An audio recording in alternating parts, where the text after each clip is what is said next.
The views and opinions expressed do not necessarily reflect those of Access Fort Wayne, the Allen County Public Library, or any other supporting groups. If you'd like to produce a show, call us at 260-421-1250.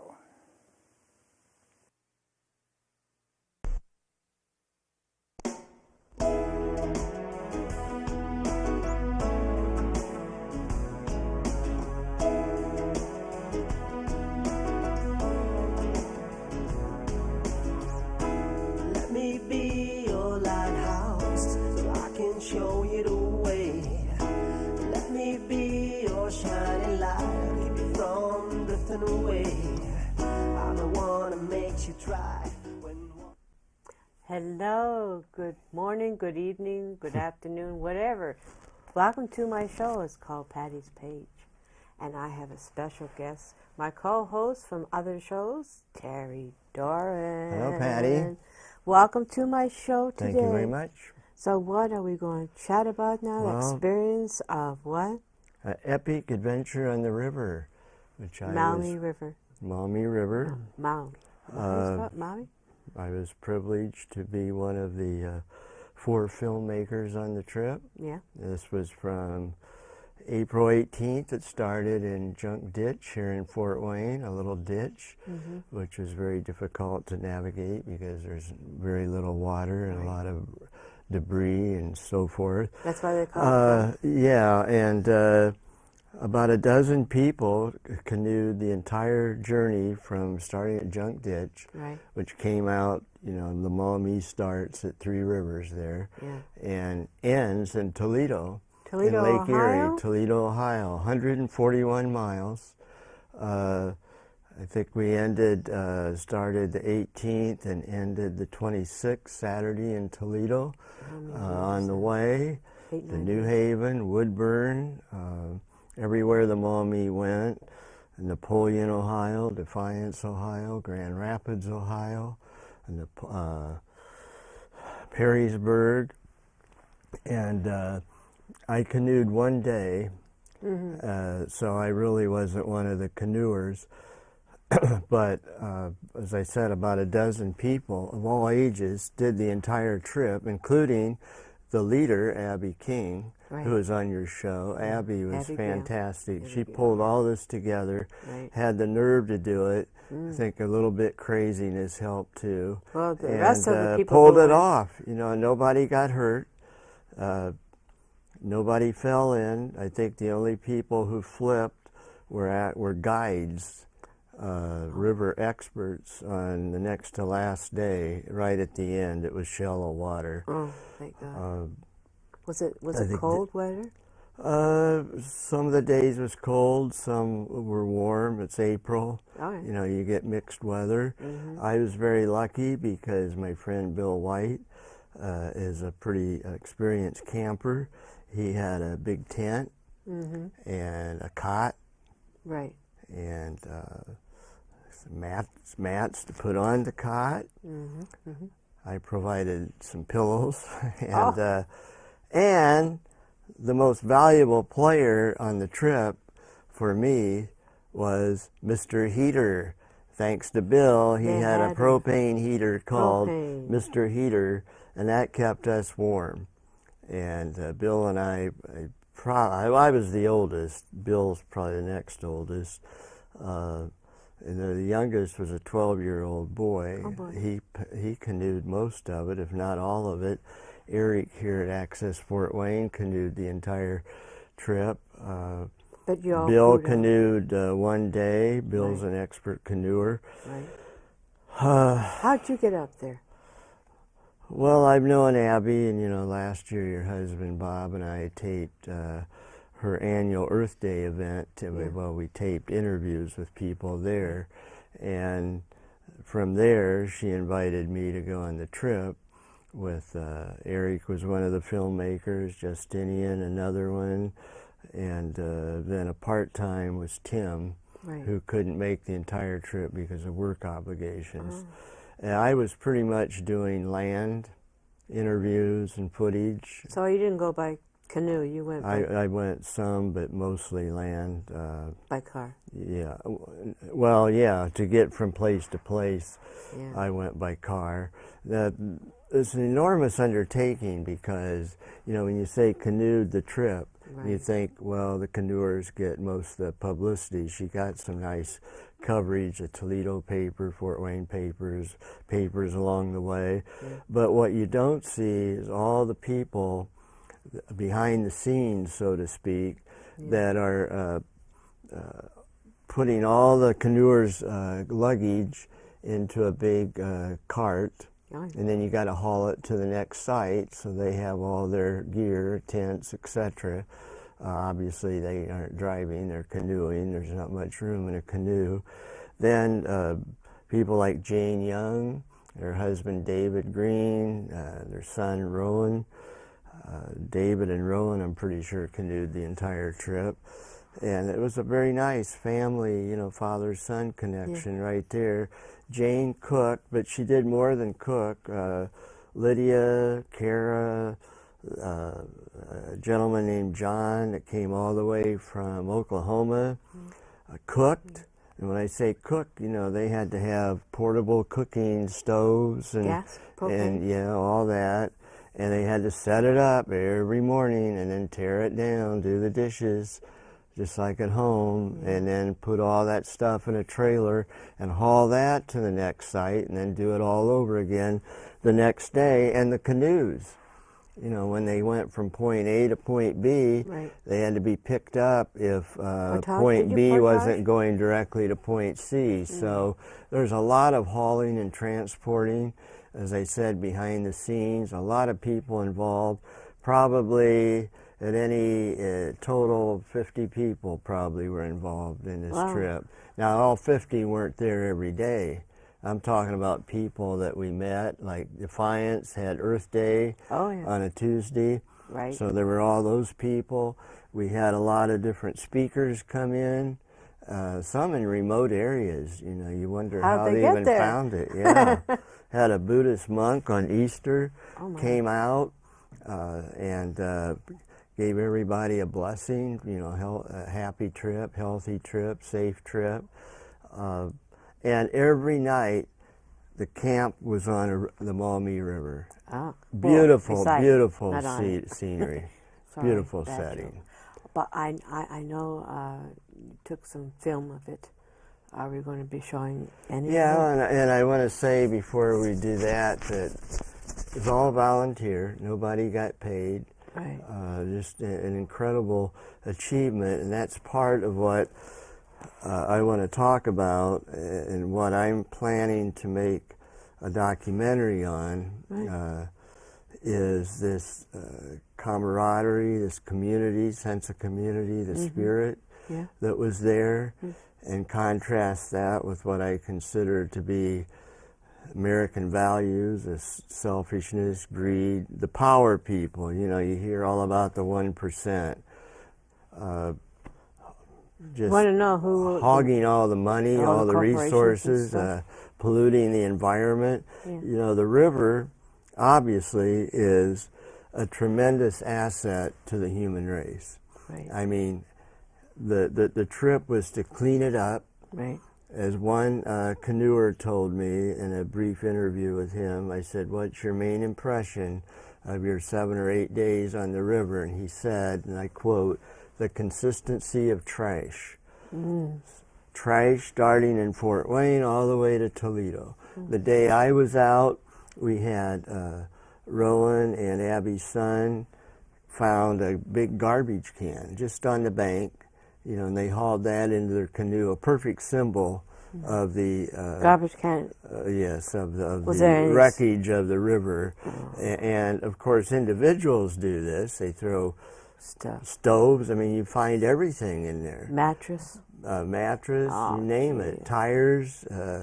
But even worse than individuals, of course, are corporations that dump all their poison and chemicals and manure, these animal farms that breed animals seeps for into us to the river. eat. Yeah, steeps into the river. And I had a wonderful interview with, wonderful in the sense of she was so articulate and informative, but bad in the sense of what she was talking about, Right. which are these companies just throwing this crap, literally crap, into the river, and how the politicians in Ohio are Right. paid off by the big companies. That's kind of hard to prove, isn't it? And this is typical of so much of American values for money over people, you know. So anyway, that being said, one of the great days I spent on the river with Bill and Lydia, well, 2 days. Bill went to he was raised Catholic. He went to he had trouble accepting Catholic doctrine. Right. Therefore, he was branded incorrigible. Oh. Just because he Bill White? questioned, he didn't question stuff. Yeah. So his parents loved him. They were very staunch Catholics, and they felt, along with the bishop or priest, whatever, that he needed something to heal him, cure him. Oh. So in the 8th grade, Bill was sent to this school, and I forget the exact name, Nazareth School of Boys. Anyways, a Catholic elite school. It wasn't a school for punishment. Most of the kids who went there, and they were all boys, grades 3 through 8, were sons of wealthy people who sent them there for an elite education. Right. But a foundation of that education was military. Marching, uniforms, marching, uniforms. Every morning, 6 a.m., chapel. From chapel, they marched in cadence, you know, hut 1, 2, hut 1, So down to the dining hall.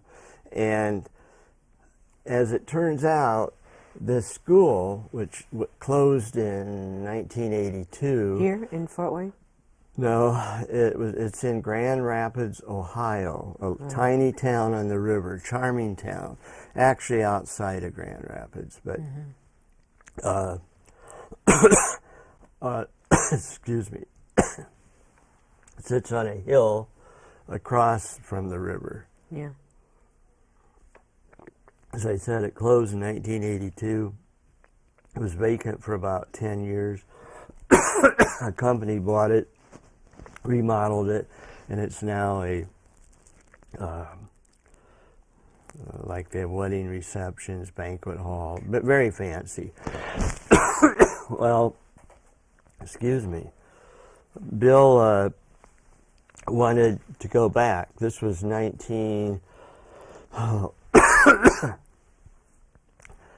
it was in the 60s, I think 1963, the year, I believe. Anyway, it's in the 60s. He's in the 8th grade. We're going to be showing a video then? And he hadn't been back since. So yeah, we can play this video and I'll talk over it. This is video shot at the reception hall. You'll see here, now we're just pulling up. And my first thought, I saw this school, I forgot he told me it was a reception hall. Oh, was it a reception hall? I was thinking it was deserted, so I was expecting this abandoned, rundown building, and it just took my breath away. It's gorgeous, as you can see. It just glowed. It was sunny that day, and it just glowed up there on the hill. Lovely. And for Bill, it was very emotional because he had not been back there since he left. How long? What, 50 years ago, over 50 years ago. Oh my, yeah. And obviously he's here, you know, and he would never have been here were it not for the river trip. And now you're seeing some of the inside, and a lot of it is the same. I mean, it's all been spruced up and painted, That's Bill right carpet, and that's Bill right there. Wonderful man, just... he said he went to this school, he was sent to this school to be a soldier, to be obedient, and he left an anti-war activist. I love that line. This is obviously a big dining room area. It's a gorgeous place. I mean, Yeah. I talked to several people who got married there or whose daughter got married there. I talked to a girl that worked at one of the pizza, well, not one, the pizza joint in town. She said her dream is to get married there. Oh. And what was interesting about the whole trip is that this visit, that he did not like the military, he did not like the marching, he did not understand the doctrine of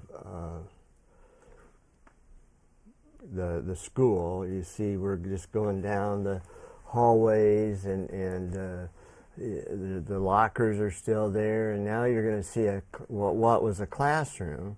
So you can see the blackboards, and they put carpet and all that, but see the blackboards, those were the classrooms. The lockers are there. It was an amazing visit for me.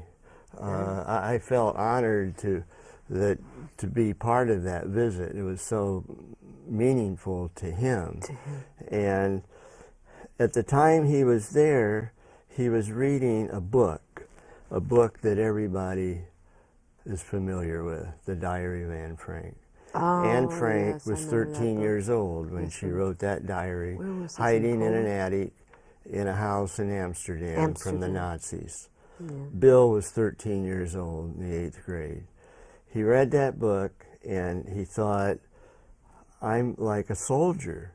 I'm like a German soldier looking for Anne Frank, and that doesn't seem right. That doesn't seem like Well, the religion should be about. Why are we in marching, and why do we have guns? Of course, they weren't shooting the guns, but they had guns. But they're Punishment was to be sent by yourself to walk around the gym in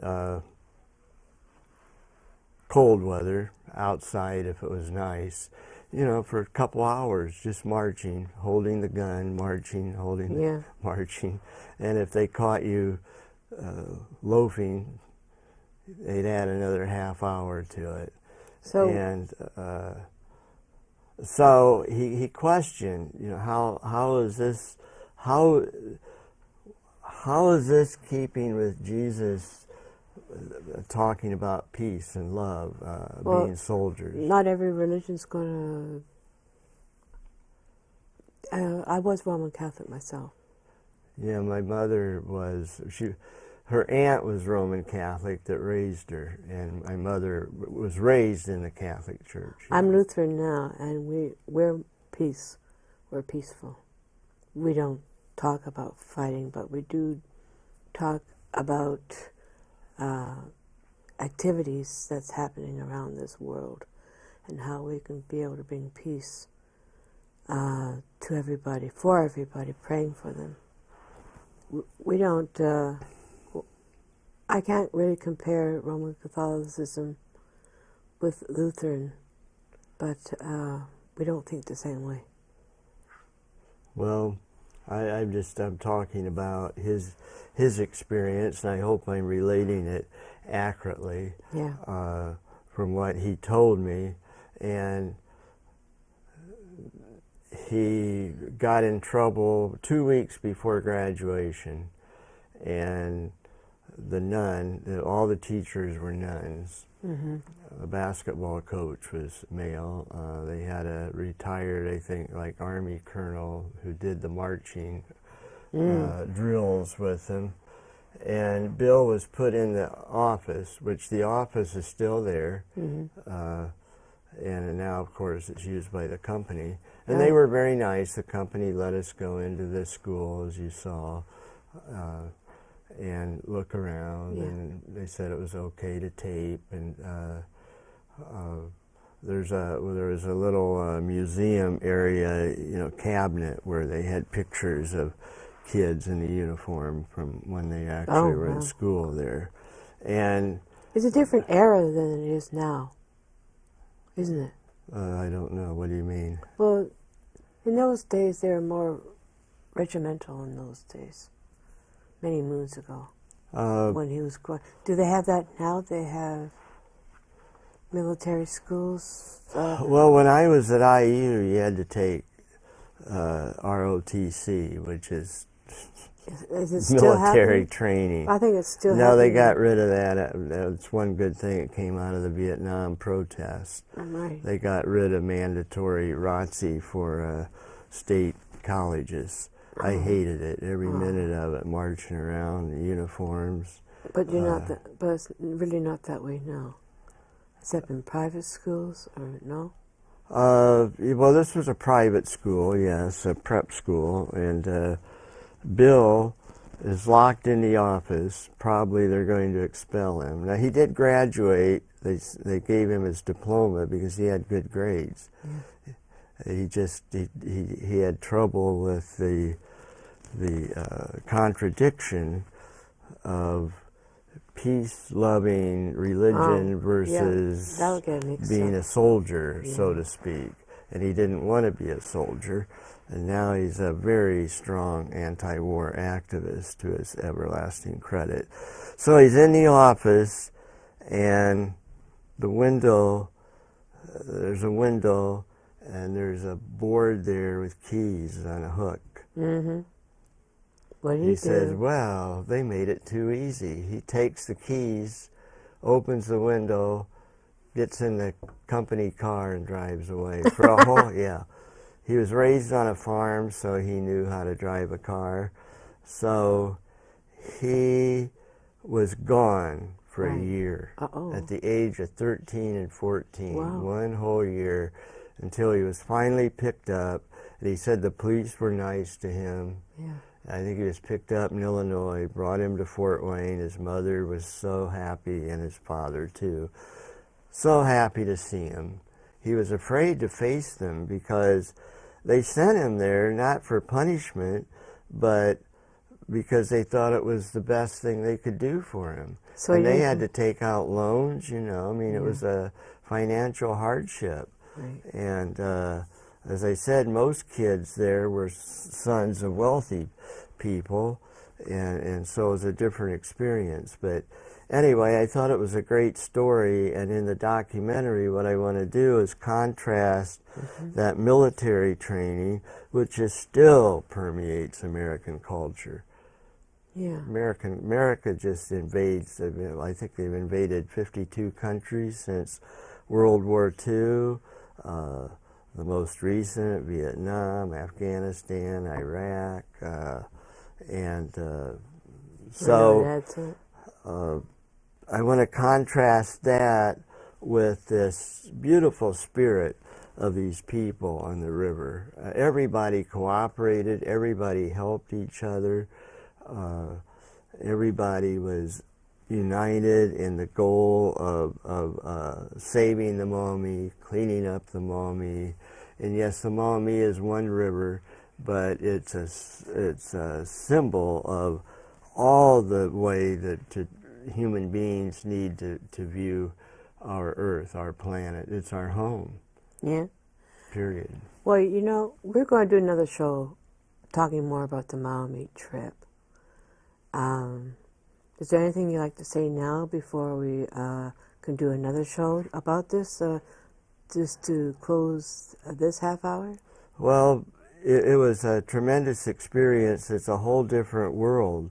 You know, we were only, even Toledo's, 120 miles or so from Fort Wayne.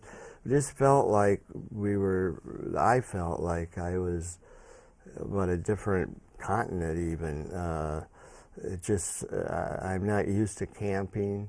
All the campsites were beautiful. A couple were on private property that people let us use their that was nice. land. Yeah, and I was just so touched by the attitude, the caring spirit of everybody.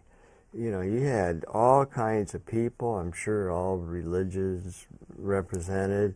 All ages, backgrounds, probably income levels, and yet it was just people cooperating, which I feel is what human beings need to do, should do, why we're put on this earth in the first place, is to care about each other. Care about the... Not exploit each other, exploit the land, but care about each other. Care about the world and everything in it. Exactly. And now's a good time to say, we're going to have him on another show, eh? Talk more about the Maumee experience. So this is Patty Hunter saying, till next time, we're going to have this dude on there. Oh. Okay. Well, thank you, Patty. You're welcome. That show's over already? Yes, it is. Wow. Terry Doran, my special guest and my co-host, as usual. He's been my co-host for how long? A couple years, since you started, practically. So and you're thank still you. on the air, amazing. I was still on the air. With me as your co-host. Anyways, I'd like to thank you. I'll see you next week and have a good time, eh? Love you. Godspeed, my love, until we meet again.